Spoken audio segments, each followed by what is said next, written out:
Prince Harry proposed that the palace should rewrite the rulebook following the success experienced by the Duke and Duchess of Sussex during their first joint tour to Australia, a book has claimed.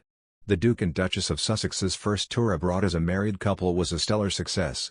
Over the course of 16 days, Meghan and Prince Harry carried out 75 engagements across Australia, Fiji, New Zealand, and Tonga, where they were consistently welcomed by huge crowds.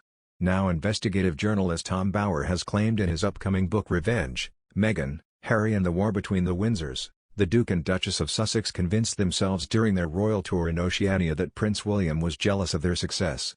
In an extract published by the Sunday Times, the author sensationally claimed, on October 23, 1 week into the tour, the die was cast. Harry and Meghan seemed to have convinced themselves that William was jealous of their success in Australia. The time was ripe for change. They needed to break out of Kensington Palace's claustrophobic fishbowl. Harry proposed that the palace should rewrite the rule book. Rather than Meghan being a dutiful member of the supporting cast, she should star as a campaigner, independent of the Cambridges and even of the Queen. The author also claimed that, perhaps encouraged by Harry, Meghan appeared to conjure a fantasy that she could provide the leadership the monarchy required. He added, her activism would enhance the brand. To her staff, she gave the impression that she believed she personified the monarchy's importance. Express.co.uk has contacted the Sussex's representatives at Archie for comment.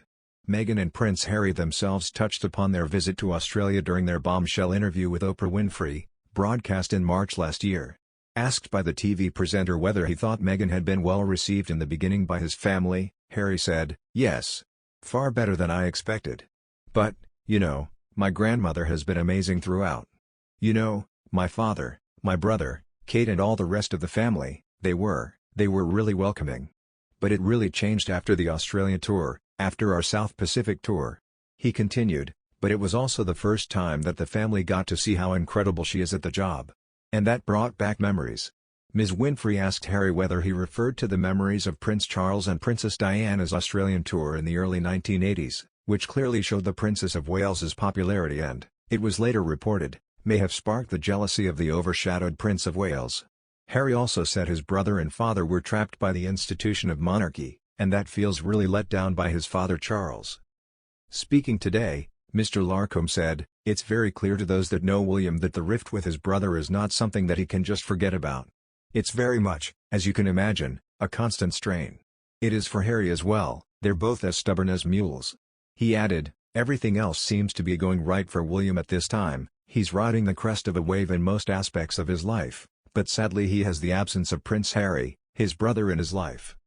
Mr. Larcombe also explained that William has always had a plan of where he wants to be in 5 years, including his transition from prince to husband to father to future king.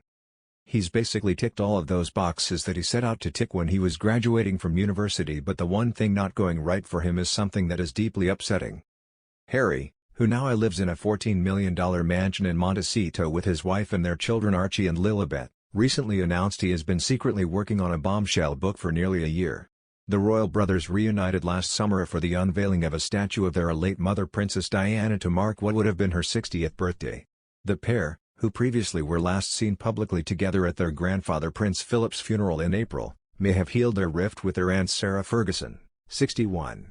Telling Australian Women's Weekly the statue brought unity and togetherness to the family.